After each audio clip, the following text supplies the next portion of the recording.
ठाणे, मुंबई, कोल्हापूर, कल्याण नंतर आता संगमनेरमध्ये सुरू झाले 1 ग्रॅम सोन्याचे दागिने आणि इमिटेशन ज्वेलरीचं अद्ययावत दालन। गोल्ड पॉलिश ज्वेलरी, पारंपरिक दागिने, मोत्यांचे दागिने, लग्नासाठीचे विशेष दागिने, बांगड्या आणि इतर बरंच काही, सर्व प्रकारची इमिटेशन ज्वेलरी आणि दागिने उपलब्ध असलेलं भव्य शोरूम संगमनेर शहरातील मोमीनपुरा चौकात। आमच्याकडील कलात्मक दागिने खुलवणार तुमचं सौंदर्य। तेव्हा एक वेळ अवश्य भेट द्या। जयश्री कलेक्शन, मोमीनपुरा चौक, संगमनेर। संपर्क 9082 86 91 41।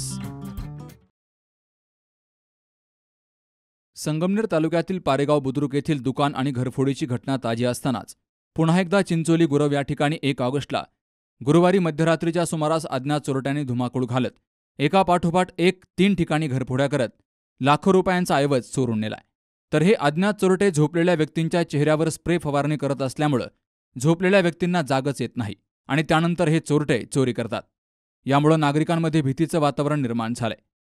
चिंचोली गुरव येथील भगतवाडी रस्त्यालगत वास्तव्याला असणारे बबन भीमराज गोडगे यांच्या घरी चोरट्यांनी घरफोडी करत उचकापाचक करून अंदाजे 4 तोळे सोनं लंपास केलंय। तर नाना त्र्यंबक गोडगे यांच्या इंद्रप्रस्थ बंगल्याला चोरट्यांनी लक्ष्य करत कपाटामधील 3.5 तोळे सोनं लांबवलं आहे। पुढे संतोष राधाकिसन गोडगे यांच्या घराच्या खिडकीचं ग्रिल तोडून घरातील सामानाची उचकापाचक करत 2 तोळ्याची पोत, 1 चैन आणि जोडवे तसेच 2 ते 3 हजार रुपये रोकड चोरून नेली आहे। या चोरीच्या घटनेमध्ये जवळपास 8 ते 10 लाख रुपयांचा मुद्देमाल अज्ञात चोरट्यांनी लंपास केलाय। काल रात्री चिंचोली गुरुमध्ये 3 ठिकाणी रात्री 12 ते 3 या वेळेमध्ये घरफोड्या झाल्या। ते घरफोड्या पारेगावच्या धर्तीवर झाल्या। पारेगाव गडाकला जसं काहीतरी औषध मारून, गुंगीचं औषध मारून तिथं बी असंच लुटण्यात आलं, तसंच या ठिकाणी बी 3 वस्त्यावर संतोष राधाकिसन गोडगे, नानासाहेब गोडगे, बबन भीमराज गोडगे यांच्या वस्तीवर सुद्धा तोच प्रकार करण्यात आला आणि 3 वस्त्यावरून कमीत कमी 5-5, 6-6 तोळे सोनं व रोख रक्कम त्या ठिकाणी पोबारा केला चोरांनी। तर या घटनेचा संगमनेर तालुका ग्रामीण पोलीस स्टेशनने व गावच्या वतीने मी असं निवेदन देतो त्यांना की त्यांनी लवकरात लवकर या चोरांचा शोध लावा। कारण कसं आहे, शेतकऱ्यांना रात्रीची लाईट असते, शेतकरी पाण्याकडे असतात, बाहेरून कडी लावून जातात आणि चोरटे त्याच गोष्टीचा फायदा घेऊन या चोरीचा हेतू साधतात। घरी चोर आले होते रात्री 1-1:30च्या दरम्यान। त्यानं आल्यानंतर त्यांनी खिडकीतून प्रवेश केला, खिडकी तोडून, आणि खिडकी तोडून नंतर आम्हाला 1 तासामध्ये काय झालं काय नाही ते काहीच आठवत नाही। त्याच्यानंतर आम्हाला जाग आल्यानंतर आम्ही सर्व बघितलं आणि शेजारी पण कड्या लावलेल्या होत्या बाहेरून, तर त्यांचा फोन आला होता का कड्या उघडा म्हणून।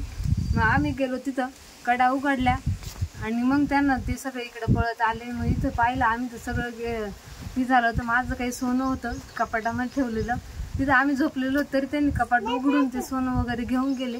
माझं 2 तोळ्याची मोठी पोत होती ती पण घेऊन गेले। अजून माझ्या पायातल्या मुंद्या वगैरे होत्या त्या घेऊन गेले। अजून यांची चैन होती ती पण घेऊन गेले। काही पैसे वगैरे? पैसे होते किती? 2-3 हजार रुपये असतील घरात। रात्री सगळे झोपलेले असताना बाहेरून कडी उघडून चोरट्यांनी 4 तोळे सोनं गेलं आमचा अंदाजे। आता कमी जास्त त्याच्यात लहान छोटं मोठं असं सगळं मिळून 4 तोळे सोनं गेलं। रात्री आम्ही 1 वाजता सुनबाई जागी होती।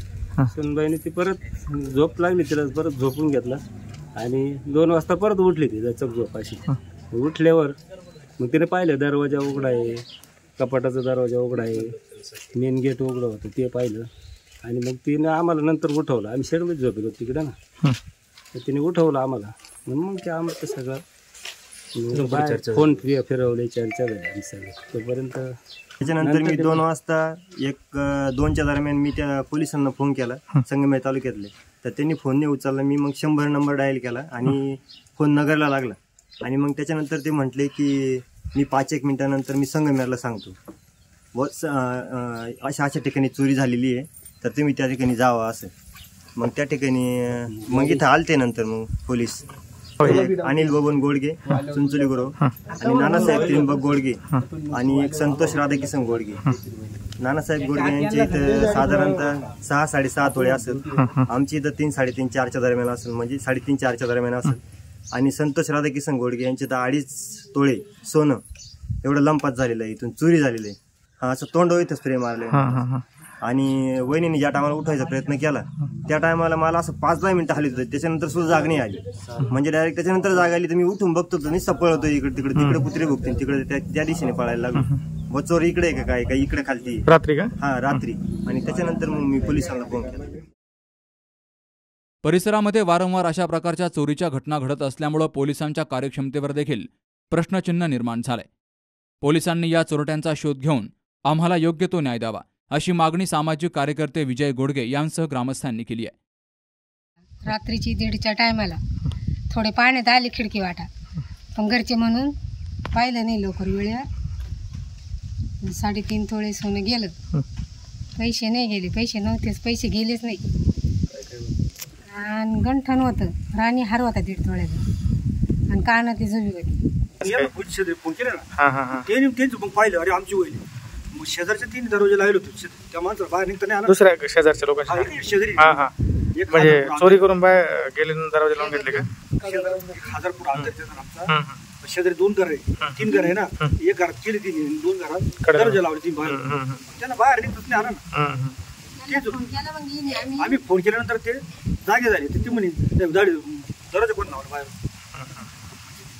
या तळेगाव परिसरामध्ये सर्वच थोडंसं दहशतीचं वातावरण झालेलं आहे. चोऱ्या घडणं, कुठं अशी दहशत पसरवणं. तर या तालुक्यातील सर्व जे म्हणजे उपनिरीक्षक, सगळे पोलीस महासंचालक किंवा तालुका प्रतिनिधी यांनी या भागाकडे लक्ष दिले पाहिजे.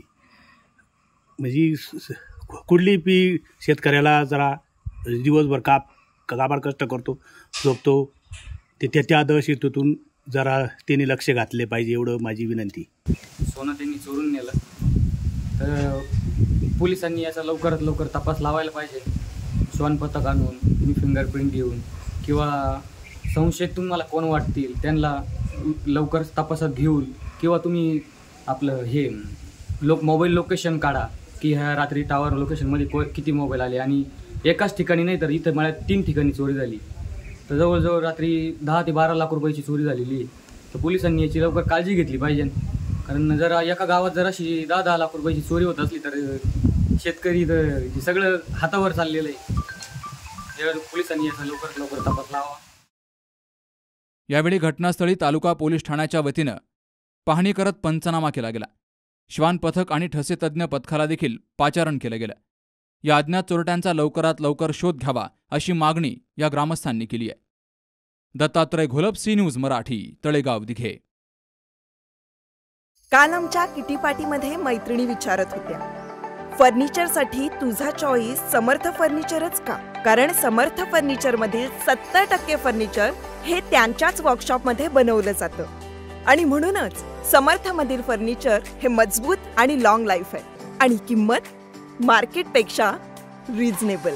समर्थ furniture and mall, Gulewadi, Sangamner, Kolar गोटी हायवे, सुगाव बुद्रुक, तालुका अकोले, जिल्हा अहमदनगर.